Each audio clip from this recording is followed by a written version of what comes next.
श्री गणेश जी महाराज और भाई बहन की कथा। एक समय की बात है, एक भाई बहन रहते थे।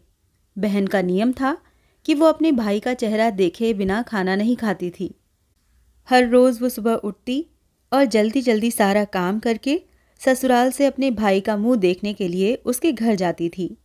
एक दिन रास्ते में एक पीपल के नीचे गणेश जी की मूर्ति रखी थी।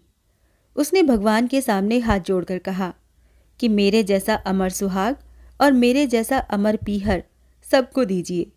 ये कहकर वो आगे बढ़ जाती है। जंगल की झाड़ियों के कांटे उसके पैरों में चुभा करते थे। एक दिन भाई के घर पहुंची और भाई का मुंह देखकर बैठ गई तो भाभी ने पूछा, पैरों में क्या हुआ है? कि रास्ते में जंगल की झाड़ियों से गिरे हुए कांटे पैरों में चुभते हैं। जब वो वापस अपने घर चली गई तब उसकी भाभी ने उसके भाई से कहा कि आपकी बहन के पाँव में बहुत सारे कांटे चुभ गए हैं, तो आप उस रास्ते को साफ कर दो। भाई ने तब कुल्हाड़ी लेकर सारी झाड़ियों को काटकर रास्ता साफ कर दिया, जिससे गणेश जी का जो स्थान वहाँ था वो भी हट गया। ये देखकर भगवान गुस्सा हो गए और उसके भाई के प्राण हर लिए।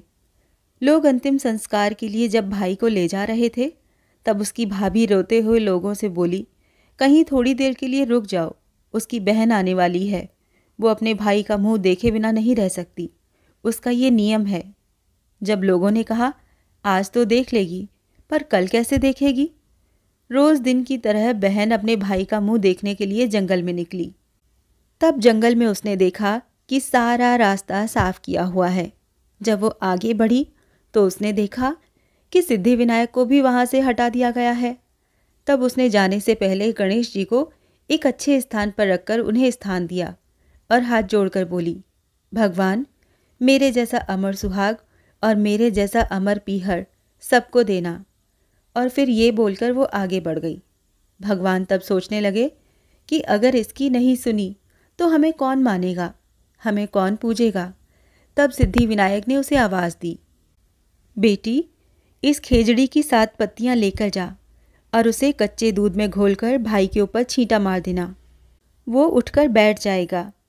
ये सुनकर जब बहन पीछे मुड़ी तो देखा वहाँ कोई नहीं था। फिर वो ये सोचने लगी कि ठीक है, जैसा सुना है वैसा कर लेती हूँ। फिर वो 7 खेजड़ी की पत्तियां लेकर अपने भाई के घर पहुँची।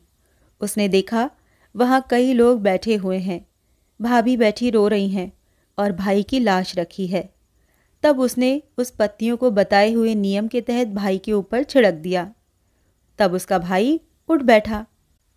भाई बहन से बोला, मुझे बहुत ही गहरी नींद आ गई थी।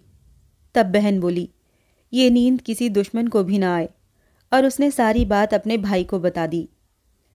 गणेश जी ने जैसी रक्षा उसकी की, वैसी कहानी को कहने वाले, सुनने वाले और हुंकारा भरने वालों की भी करें। ओम गम गणपते नमः।